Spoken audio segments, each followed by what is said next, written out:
Hello everyone, कैसे हैं आप सभी। उम्मीद करती हूँ अच्छे होंगे, स्वस्थ होंगे और अपनी तैयारी में लगे होंगे। आज का हमारा टॉपिक है chicken anaemia virus infection. Anaemia नाम से समझ ही गए होंगे आप। एनीमिया क्या होता है? Blood loss. जब खून की कमी हमारे शरीर में होती है तब हम उसको क्या कहते हैं? एनीमिया। लेकिन यहाँ हम अपनी बात नहीं कर रहे हैं, यहाँ हम बात कर रहे हैं किसकी? चिकन की। तो चिकन में जब एनीमिया होता है तो किसकी वजह से होता है? वायरल इन्फेक्शन की वजह से होगा। किसकी वजह से होगा? वायरल इन्फेक्शन की वजह से होता है क्या? Chicken anaemia. और ये एनीमिया ऐसा नहीं है कि किसी एक पर्टिकुलर एरिया में होगा, ये पूरे वर्ल्ड में कहीं भी किसी भी चिकन को, किसी भी जो बर्ड है उनमें किसी में भी ये हो सकता है। ठीक है। सीएवी क्या करता है? इन्फेक्ट करता है चिकन्स को, ऑल एजेस को। मतलब जितनी भी चिकन्स हैं उनमें, चाहे कितनी भी एज का कोई चिकन है, कितनी भी एज का कोई बर्ड है, उनमें से किसी को भी हो सकता है। लेकिन ये जो सिम्टम शो करता है वो किसको शो करता है? ओनली यंग चिकन्स को। मतलब हो तो सबको जाएगा, लेकिन ज़्यादा किस में इन्फेक्शन शो करता है? ये यंग चिकन्स में। और कैरेक्टराइज बाय डिप्रेशन, एनीमिया, इन एपिटेंस मतलब भूख ना लगना, हीमोरेज। और ये क्या होता है? हीमोरेज मतलब जब उनके कोई भी ब्लड लॉस होना स्टार्ट हो जाता है, बॉडी में कोई वेसल जो है लीक होना शुरू हो जाए और ब्लड इंटरनल ब्लीडिंग बॉडी में स्टार्ट हो जाए। सडन राइज इन मोर्टेलिटी, जब डेथ रेट ज़्यादा इंक्रीज हो जाए चिकन में, तो हम क्या कहते हैं कि चिकन एनीमिया हो सकता है। और CAV is small DNA virus. ये जो वायरस है जिसकी वजह से चिकन एनीमिया होगा, तो ये जो वायरस होता है, इस वायरस के पास क्या होता है? Small DNA। इसका नाम क्या है? Small DNA virus. Normally virus में जो जेनेटिक मटेरियल है वो क्या होता है? RNA। लेकिन यहाँ इसका नाम क्या दिया है? DNA virus. ठीक है। क्योंकि इसके पास DNA होता है, जेनेटिक मटेरियल, इसीलिए। Virus can be spread both vertically. Vertically मतलब वो अपने पेरेंट्स से बच्चों में आता है, इसको हम कहते हैं वर्टिकली फैलता है क्या? ये वायरस जब पेरेंट्स से बच्चों में आ जाए तो हम कहते हैं वर्टिकली इन्फेक्शन। लेकिन जब ये एक ऑर्गेनिज्म से दूसरे ऑर्गेनिज्म में, फिर तीसरे ऑर्गेनिज्म में, ऐसे पूरे ग्रुप में फैल जाता है, उसको हम कहते हैं हॉरिजॉन्टली। जब डायरेक्टली बच्चों में आ जाए पेरेंट्स से तो वर्टिकली, लेकिन जब ग्रुप में फैलता है, वो फ्लॉक्स में फैलता है पूरे एक से दूसरे को, उसको हम कहते हैं हॉरिजॉन्टली ट्रांसफर। और faecal oral route. Faecal oral route, जो खाना हम खाते हैं, जो फीसेज हमारी बॉडी से निकलता है, मतलब जो बर्ड की बॉडी से निकलता है, नॉट हमारा, जो भी बर्ड्स का जो फीकल मटेरियल होता है उसमें, या फिर वो जो खाना खा रहे होते हैं उसके अंदर अगर ये वायरस है तो भी ये डिजीज उनकी बॉडी में एंटर कर सकती है। There is no specific treatment, कोई भी इसका इलाज नहीं है। सेकेंडरी बैक्टीरियल इन्फेक्शन में भी ट्रीटेड विद एंटीबायोटिक। इसको कैसे ठीक किया जा सकता है? एंटीबायोटिक से, या फिर कुछ साफ सफाई का अगर हम ध्यान रखें, इंक्लूडिंग हाइजीनिक एंड मैनेजमेंट। तो इन सभी चीज़ों को अगर हम ध्यान में रखें, एंटीबायोटिक्स या फिर हम साफ सफाई का ध्यान रखते हैं, तो इसको थोड़ा सा कंट्रोल किया जा सकता है। अदरवाइज इसका कोई ज़्यादा अच्छा ट्रीटमेंट हमारे पास नहीं है। तो कोशिश यही करनी चाहिए कि ज़्यादा से ज़्यादा हम रोक सके कि इन्फेक्शन ना हो। ठीक है, ये जो वायरस है वो ना हो। और वायरस कैसे आते हैं? ज़्यादातर जब साफ़ सफाई नहीं होगी, तो पोल्ट्री फार्म हमारे जितने भी होते हैं वहाँ पे साफ़ सफाई होना ज़रूरी है। साफ़ सफाई होगी तो ही हम कुछ रोक सकते हैं डिजीज़ को स्प्रेड होने से। नेक्स्ट जो डिजीज़ है, कोकिडियोसिस। अब ये जो डिजीज़ है वो कैसे डिजीज़ है? मोस्ट कॉमन है, इकोनॉमिकली इम्पोर्टेंट डिजीज़ है चिकन्स में। क्या है? मोस्ट कॉमन और इकोनॉमिकली इसकी काफ़ी इंपॉर्टेंस है। किस में? चिकन्स में, पूरे वर्ल्ड लेवल पे। ठीक है, वर्ल्ड लेवल पे। और ये भी किससे फैलती है? पैरासिटिक ऑर्गेनिज्म से, जो कि डैमेज करता है क्या? इंटेस्टाइन को। इंटेस्टाइन को डैमेज करता है होस्ट की। और वहाँ पे जो इसकी इंटेस्टाइन है, होस्ट की जो इंटेस्टाइन होती है, क्या करेगा उधर जाके? प्रोडक्शन करता है, loss of production, morbidity and death, causing loss of production, morbidity and death. This disease has a major economic impact on global poultry industry. तो इसका बहुत ज़्यादा इम्पैक्ट पड़ता है पोल्ट्री इंडस्ट्री पे। अगर ये डिजीज़ फैल जाती है तो उनकी जो डेथ रेट है वो ज़्यादा बढ़ जाएगा। ठीक है। मोर्बिडिटी क्या होती है? एक ऐसी कंडीशन जिसमें जो बर्ड्स हैं, जो चिकन है, उनकी हालत अच्छी नहीं होती, बिल्कुल मरने वाली हालत होती है, या फिर जो अगर मोर्टेलिटी रेट की बात करें तो डेथ रेट इनका ज़्यादा इंक्रीज हो जाता है अगर ये डिजीज़ फैलनी शुरू हो जाती है तो।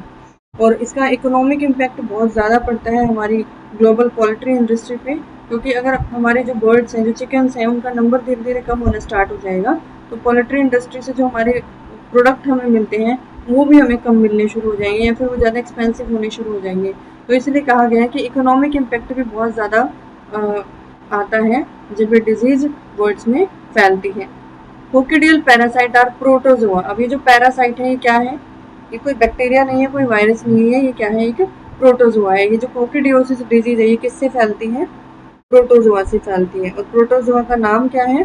कोक्सीडियल parasite, belonging to the phylum Apicomplexa. Apicomplexa, ये जो प्रोटोजोआ है इसका नेम क्या है? किस फाइलम से रिलेट करता है? Apicomplexa. Chicken coccidiosis is caused by 7 species. अब ये जो डिजीज है 7 स्पीशीज से हो सकता है। वो 7 स्पीशीज क्या क्या? देखो स्पीशीज तो 7 है लेकिन जीनस बस एक ही है, ईमेरिया। जीनस बस एक है, ईमेरिया। स्पीशीज क्या क्या है? ई एसेवुलिना, ब्रूनेटी, मैक्सिमा, माइटीज, निकैट्रिक्स, ट्रिकोक्स, ट्विनेला। ये सभी क्या है? इसकी अलग अलग स्पीशीज हैं। जीनस सबका सेम है। लाइफ साइकिल क्या होती है? डायरेक्ट होती है। डायरेक्ट मीन्स अपने पेरेंट्स, सॉरी, डायरेक्ट का मीन्स क्या होता है? डायरेक्ट मतलब एक होस्ट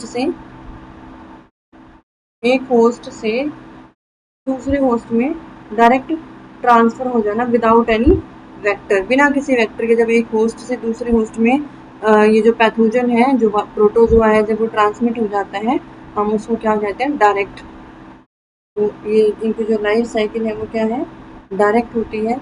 चिकन इंजेस्ट स्पोरुलेटेड। अब ये जो चिकन होता है ना, कैसे होता है उसको, ये डिजीज कैसे होती है? कोक्सीडियोसिस कैसे उसकी बॉडी में एंटर करता है? ये प्रोटोजोआ इंजेस्ट कर लेता है वो किसी भी स्पोरुलेटेड oocyst को, जो पैरासाइट का एग होता है उसको वो इंजेस्ट कर लेता है, उसके बॉडी में चला जाता है, चिकन की बॉडी में।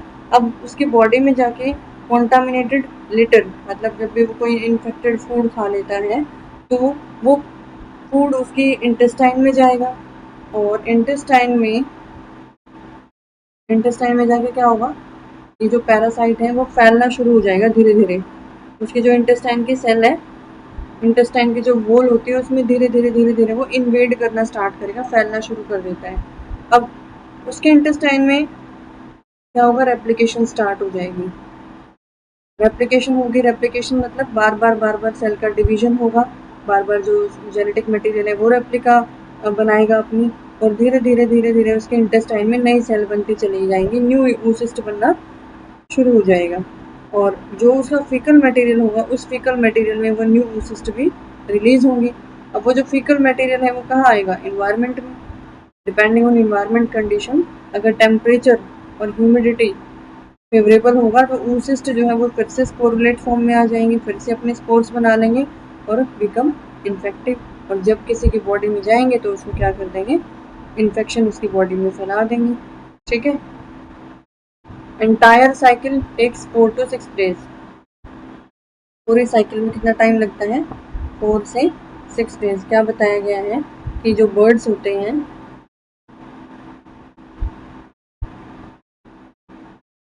बर्ड जब भी कुछ ऐसा खा लेता है तो उसके इंटेस्टाइन में वो एंटर करेगा और उसके इंटेस्टाइन में धीरे धीरे क्या करेगा? ये जो सेल है वो फैलना स्टार्ट हो जाती है। ठीक है। अब जो इंटेस्टाइन में ये जो प्रोटोजोआ है वो फैलना स्टार्ट हो जाता है, अपनी सिस्ट बनाना स्टार्ट कर देता है।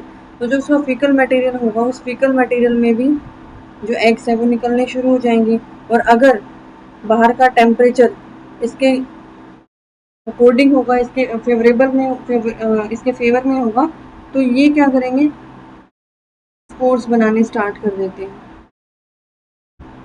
स्पोर्स बनाने स्टार्ट कर देते हैं इन्वायरमेंट में। और जब ये किसी दूसरे बर्ड के कांटेक्ट में आएंगे तो उनकी बॉडी में भी फिर सेम साइकिल चलेगी, मतलब उनके भी इंटेस्टाइन में जाके ये फिर से फैलना शुरू हो जाते हैं। और अब ये जो इंटेस्टाइन है, इंटेस्टाइन के जो वॉल है उसको इतना ज़्यादा इन्फेक्टेड कर देते हैं, इतना ज़्यादा इन्फेक्टेड कर देते हैं कि कुछ केस में डेथ भी हो जाती है। ठीक है, और इस पूरे प्रोसेस को होने में कितना टाइम लगता है, 4 to 6 days। Replicative phase and the parasitic phase lead to damage in the intestinal tissue. होगा क्या कि जो इंटेस्टाइन है हमारी, बर्ड्स की इंटेस्टाइन, वो पूरी डैमेज हो जाएगी। और इंडिविजुअल बर्ड्स में शो नो क्लिनिकल साइन। इतना कुछ होने के बाद भी इसकी बॉडी पे कुछ साइन हमें नहीं नज़र आएंगे, कोई सिम्टम्स जब नहीं पता चलते, और पता जब चलते हैं तो बहुत ज़्यादा मतलब इन्फेक्शन ज़्यादा फैल चुका होता है। May suffer a mild loss of appetite. अगर भूख नहीं लग रही है क्योंकि इंटेस्टाइन में प्रॉपर डाइजेशन नहीं हो रहा है, भूख ना लगना, वेट लॉस हो जाना, या फिर डिक्रीज वेट गेन, डायरिया हो जाना, विच कैन बी ब्लडी, जो उसका वेस्ट मटेरियल निकलता है, ठीक है, उसमें ज़्यादा लिक्विड निकलना शुरू हो जाना या फिर ब्लड निकलना शुरू हो जाना, तो डिहाइड्रेशन, पानी की कमी हो जाना, या फिर फाइनली डेथ, बर्ड्स की या जो चिकन है उसकी फाइनली डेथ भी हो सकती है। अब इसको ठीक करने के लिए क्या किए जा सकते हैं? Chemotherapy has been the main approach. Chemotherapy से ही ये ठीक हो सकता है। और कंट्रोलिंग कोकिडियोसिस इन चिकन, तो चिकन में अगर हमें इसको ठीक करना है तो क्या कराना पड़ेगा? Chemotherapy. Anticoccidial drug are usually used preventatively and if a farmer were to wait for overt sign, इसके लिए एंटी कोकिडियल ड्रग ये यूज़ की जाती है। मतलब ये जो यहाँ पे प्रोटोजोआ फैलता है उसको किल करने के लिए एंटीबायोटिक्स कुछ ली जाती हैं जो इस डिजीज़ को होने से रोक सकती हैं। अगर किसी फार्मर की बात करें, अगर वो वेट, जो पोल्ट्री फार्मर होता है, अगर वो वेट करे कि बर्ड्स में जो डिजीज़ हो रही है वो क्या हो रही है, मतलब सिम्टम्स दिखने का वेट करे कि सिम्टम दिखे कि उसकी बॉडी पे कोई बाहर कोई कलर भी अलग से विजिबल होना शुरू हो जाए, या फिर कोई ऐसा सिम्टम जो हाईलाइट करे अलग से इन्फेक्टेड बर्ड्स को, तो अगर फार्मर उसका वेट करेगा कि कब उसको हाईलाइट सिम्टम दिखे और कब वो उसको डॉक्टर के पास लेके जाए, तो तब तक तो बहुत देर हो चुकी होगी। ठीक है, sign of disease before treating the flocks, morbidity and mortality would be high. तब तक तो उसका मोर्टिलिटी रेट जो है वो बहुत ज़्यादा हाई हो चुका होगा। मतलब एक बर्ड्स में उसने सोचा कि ऐसे डेथ हो गई, फिर सेकंड फिर थर्ड, जब तक वो सोचेगा कि इसको कैसे ओवरकम किया जाए तब तक तो बहुत ज़्यादा वो डिजीज़ जो है वो स्प्रेड हो चुकी होगी। और इकोनॉमिक डैमेज जो है वो ऑलरेडी पहले ही बहुत ज़्यादा हो चुका होगा। ठीक है, तो वेट नहीं करना है, स्टार्टिंग में ही जब लगे कि फर्स्ट जो बर्ड है उसको डेथ हुई है तो उसका रीज़न जानना चाहिए कि क्यों इसकी डेथ हुई है, और जो इसका फीकल मटेरियल है वो कैसा रिलीज हो रहा है उसकी जांच करानी चाहिए। उससे क्या होगा, जो जो दूसरे बर्ड्स होंगे, जो दूसरा चिकन होगा साथ में रह रहा है हमारे पोल्ट्री फार्म में एक साथ, जो और बर्ड्स हैं उनको हम प्रोटेक्ट कर सकते हैं। ठीक है, तो यहाँ पे कंक्लूजन क्या निकलता है कि हमें इजीली उनको कंक्लूजन क्या निकलता है कि ईजिली हम जो उनके सिम्टम्स हैं वो नहीं देख सकते, और जब सिम्टम्स विजिबल होंगे तब तक बहुत ज़्यादा जो इन्फेक्शन है वो फैल चुका होगा। तो स्टार्टिंग में ही जब लगे कि थोड़ा सा भी डाउट हमें लगे, फीकल मटेरियल में अगर लगता है कि ब्लीडिंग आनी स्टार्ट हो गई है, तो उसी टाइम पे उसको उसकी जांच करानी चाहिए, अदरवाइज हमें जो है इकोनॉमिक ज़्यादा लॉस हो सकता है। तो ये था हमारा आज का टॉपिक। नेक्स्ट हम कवर करेंगे नेक्स्ट वीडियो में। आई होप आपको कंटेंट अच्छा लग रहा होगा। अगर अच्छा लग रहा है तो लाइक शेयर और सब्सक्राइब करते रहिएगा। Thank you so much.